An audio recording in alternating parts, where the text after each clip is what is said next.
7-9. Il est 7h48, Léa Salamé. Votre invitée ce matin est tête de liste France Insoumise aux élections européennes. Bonjour à vous, Manon Aubry. Bonjour. Et merci d'être avec nous ce matin. Vous avez 29 ans, vous étiez jusqu'ici porte-parole de l'ONG Oxfam avant de dire oui à Jean-Luc Mélenchon. Oui pour être tête de liste aux européennes, oui pour prendre des coups, oui pour en rendre, oui pour devoir répondre à toutes les questions sur tous les sujets et pas seulement ceux dont vous avez l'expertise. Pourquoi avoir dit oui? Est-ce que vous avez hésité? Est-ce que c'est de l'inconscience, de la témérité? C'est quoi? J'ai hésité, c'est vrai. C'est pas une décision facile à prendre. J'étais une citoyenne, comme vous et moi, et j'observais la vie politique depuis mon rôle associatif. Et j'ai dit oui parce que pour moi, face à l'urgence du changement climatique, face à l'urgence de la montée des inégalités, il y avait la nécessité de donner un débouché politique aux espoirs, aux convictions que je portais au quotidien en tant qu'actrice associative. Dans le secteur associatif, combien de communiqués de presse avons-nous fait pour alerter du changement climatique? Combien de communiqués de presse avons-nous fait pour alerter de la montée des inégalités?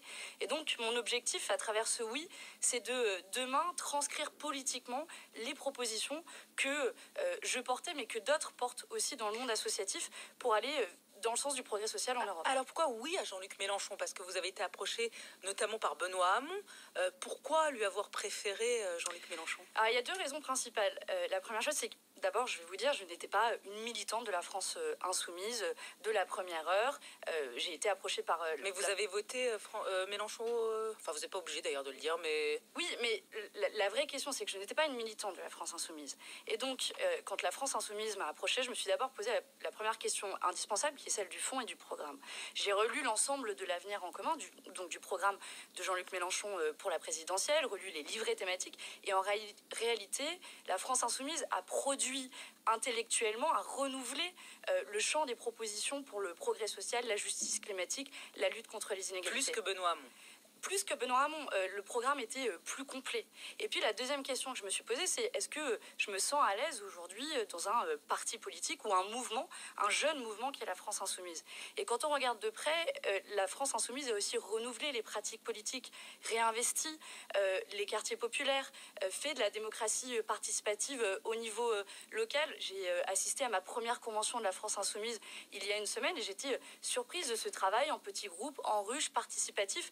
Et j'ai été convaincue par la démarche de la France Insoumise qui ne se veut pas s'opposer aux autres mouvements, mais qui aujourd'hui, pour moi, est la plus porteuse d'espoir. Alors, avant de nous dire ce que vous allez défendre pour les européennes, un mot sur la crise des Gilets jaunes. L'acte 5 a rassemblé moins de monde samedi dernier après les annonces d'Emmanuel Macron. Est-ce que vous dites aujourd'hui il faut passer à autre chose ou vous espérez un acte 6, un acte 7, un acte 10?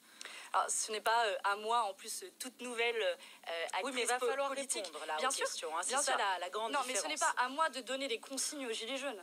Qui suis-je, Manon Aubry, pour dire est-ce que vous devez aller vers un acte 7? Non, Par contre, sûr. ce dont je suis convaincue, c'est qu'aujourd'hui, les attentes des Gilets jaunes ne sont pas remplies. Quand les Gilets jaunes demandent le rétablissement de l'ISF, l'impôt sur la fortune, le gouvernement n'y répond pas. Quand les Gilets jaunes demandent le référendum populaire, on en a parlé d'initiative citoyenne, le gouvernement ouvre une porte puis ferme une autre. Quand les Gilets jaunes demandent une hausse du SMIC, on a en réalité une hausse de la prime d'activité qui concerne qu'un tout petit nombre de personnes. Donc je pense aujourd'hui que le cri du cœur, l'appel à la dignité des Gilets jaunes n'a pas été entendu et j'espère qu'il pourra être entendu dans les prochains mois. Qu'est-ce que vous pensez des Gilets jaunes qui veulent constituer une liste aux européennes? Mais c'est très bien. Je pense qu'aujourd'hui, le débat politique qui a été amené par les Gilets jaunes est salutaire. Quand on a des gens qui, autour des ronds-points, au péage, parlent d'impôt sur la fortune. Moi qui ai travaillé pendant longtemps sur les questions de justice fiscale, écrit des rapports sur le sujet pour alerter de l'impact sur les inégalités, en tant que citoyenne, je m'en félicite. Il ne faut pas avoir peur de la démocratie. Qu'est-ce que vous pensez du Parti communiste qui dit vouloir des Gilets jaunes sur sa liste? Je pense qu'en réalité, des Gilets jaunes, il y en a déjà sur la liste de la France Insoumise. C'est la seule liste pour le moment qui est constituée avec 79 personnes, des actrices de terrain, des militants associatifs, des militants syndicaux qui étaient sur les ronds-points. Après, on n'a pas la prétention de représenter l'ensemble des Gilets jaunes, ce serait présomptueux de notre part. Et si des Gilets jaunes veulent s'impliquer en politique, que ce soit au travers des mouvements déjà constitués ou à travers d'autres mouvements, je pense que c'est salutaire pour la démocratie. Alexis Corbière a déclaré il y a quelques jours, bien sûr qu'il y a une course de vitesse avec l'extrême droite pour capter cette colère populaire. Je pense qu'en effet, il y a une colère populaire aujourd'hui. La question c'est est-ce que vous pensez qu'il y a une course de vitesse avec l'extrême droite? Je pense qu'il n'y a pas une course avec l'extrême droite. Quand on regarde aujourd'hui, qu'est-ce que propose l'extrême droite? Il faut le rappeler, l'extrême droite ne propose pas l'augmentation du SMIC. Marine Le Pen l'avait répété à plusieurs reprises, elle était contre l'augmentation du SMIC. Quelle est la demande des Gilets jaunes? D'augmenter le SMIC. C'est un des exemples qui montre aujourd'hui la différence. Il ne faut pas se faire arnaquer par le Rassemblement national. Alors vous dites ça et en même temps la seule qui semble en profiter, tout sondage confondu, c'est elle, c'est Marine Le Pen, c'est pas vous, c'est pas Jean-Luc Mélenchon. Alors déjà, il n'y a pas eu de scrutin politique non, encore. Bien sûr, c'est pour l'instant que des sondages. C'est que des sondages. Ça vaut une tendance. Je pense que ce que j'entendais aussi, et j'écoutais l'interview de Florence Aubenas hier, qui parlait aussi d'un cri d'appel à exister. C'est aussi pour ça qu'ils mettent des gilets jaunes. Je pense qu'il y a une défiance de la part des gilets jaunes vis-à-vis du politique que je peux entendre, que je peux comprendre. Moi, j'étais une citoyenne lambda jusqu'à aujourd'hui, et je pense que la responsabilité des mouvements politiques, c'est de se remettre en question et d'incarner les aspirations et les attentes populaires. Et ce sera le sens aussi de la campagne que l'on va mener en allant partout en France pour écouter les attentes. Manon Aubry, à la question « Êtes-vous de gauche ?», le député insoumis Bastien Lachaud avait répondu à ce micro il y a quelques semaines. La gauche, ça ne veut plus dire grand-chose.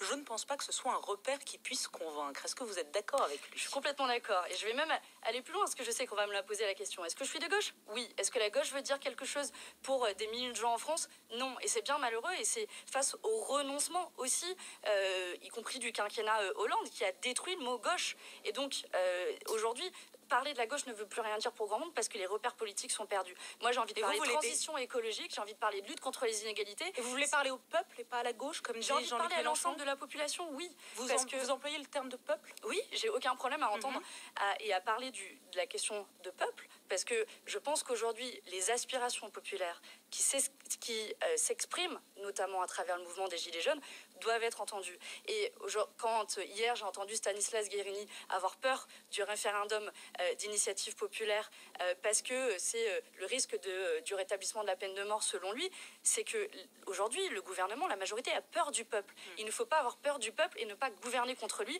et incarner les aspirations du peuple. C'est ce qu'on va en tout cas essayer de faire dans cette campagne. Alors quelle sera la position que vous défendrez à la France Insoumise sur l'Europe? Jean-Luc Mélenchon, pendant la campagne de 2017, on s'en souvient, parlait du plan A, et si le plan A ne marche pas, c'est le plan B, et le plan B, c'est quitter l'Union européenne. Il disait lui-même, l'Union européenne, on la change ou on la quitte. Vous le reprenez, ce slogan? Alors, le programme, je vous invite tous à voir le programme de la France Insoumise pour les élections européennes en ligne, puisqu'on est le premier mouvement politique à l'avoir mis en ligne.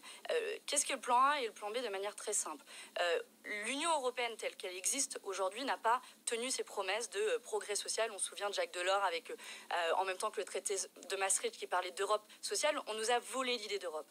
Donc le plan A, c'est renégocier tous ensemble et tenir les promesses de l'Europe, de cette Europe sociale qui lutte contre le dumping fiscal, qui lutte contre l'évasion fiscale notamment, et c'est l'Europe du progrès. Si ça ne marche pas et qu'on n'arrive pas à renégocier tous ensemble, le plan B, c'est d'avancer à plusieurs, à tous ceux qui le voudraient, notamment avec nos alliés de Podemos en Espagne, le bloc. Ça veut dire sortir de l'Union européenne, pardon, pour être très clair, parce qu'on va vous la poser, vous le savez. Est-ce que ça veut dire le Frexit, on sort de l'Union européenne telle qu'elle est aujourd'hui? Ça veut dire instaurer un rapport de force pour renégocier les traités. Mais on sait très bien que l'Union européenne ne se fera pas sans la France. Et donc on va dissiper toute inquiétude là. Demain, nous, ce qu'on veut, c'est instaurer un rapport de force pour renégocier les traités. Idéalement à 27, puisqu'on ne sommes plus que 27 dans l'Union européenne. Et si pas, c'est désobéir aux dispositions qui nous posent problème, à commencer par les 3% de déficit. La France n'a pas respecté cette règle pendant des années. Les premiers à désobéir, en fait, n'étaient pas forcément les partis politiques de gauche, d'ailleurs. J'ai vu que votre mère, Catherine Poggi-Aubry, figure aussi sur la liste à la 59e place. Vous faites de la politique en famille? Alors, on ne fait pas de la politique en famille. Ma mère a été une militante de la première heure de la France. De la première heure, et pour tout vous dire, elle n'a pas du tout cherché à m'influencer. On a même très peu parlé. Moi, je respecte le choix et l'engagement de ma mère qui a été en politique pendant des années, mais c'est pas du tout elle qui m'a influencée. Et d'ailleurs, elle n'est pas en position éligible. Manon Aubry était notre invitée. Belle journée à vous. Merci.